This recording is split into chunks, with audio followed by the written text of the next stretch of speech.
Keeping his head held high, as the royal family and rest of the world await the release of Prince Harry's upcoming memoir, Spare, the Duke of Sussex is apparently hoping he's done enough to lessen the fallout that his pages may cause. Harry has been working hard to strike a balance that will hopefully minimise the fallout caused by this book, an insider said, noting that the 38-year-old is trying to stay true to his principles, while keeping his publishers happy at the same time. At this stage there are no regrets, claimed the source, who explained the controversial role didn't feel rushed and finished the manuscript on his own terms, despite scrambling to add new chapters following the death of Queen Elizabeth II in September.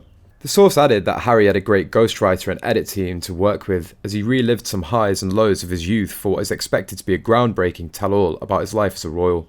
However, having to recount some emotional experiences for his memoir, set to hit shelves early next year, has been a very rough process for Harry, with the source saying it was very difficult for him to recount certain traumatic events. Despite being forced to look back on the 1997 death of his and Prince William's mother, Princess Diana, Harry has found the silver lining in the process. He's found it cathartic, said the source. Royal expert Jonathan Sacerdoti said that through the use of the word spare, Prince Harry is playing into a victimhood narrative, and calling his book Victim would be a catchy and clever title, but quite sad. One would hope by now, especially with therapy and a new life abroad away from the duties he once had, he'd have moved on and not felt the need to title his book that way, royal expert Jonathan Sacerdoti said. He might as well have called it Victim. It's a catchy and clever title, but quite sad.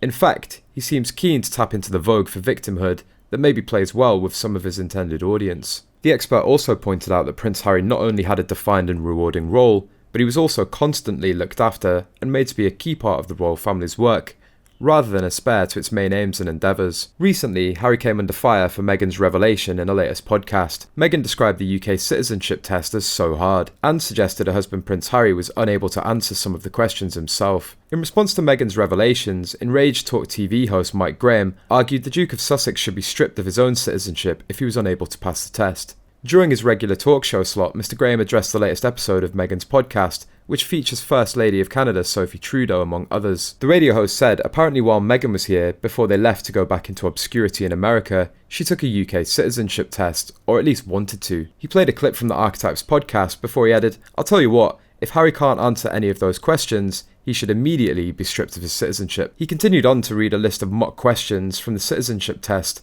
responding to each with an impression of a baffled Prince Harry. Speaking of the Duke of Sussex, Mr Graham said, "He's not too bright, is he?"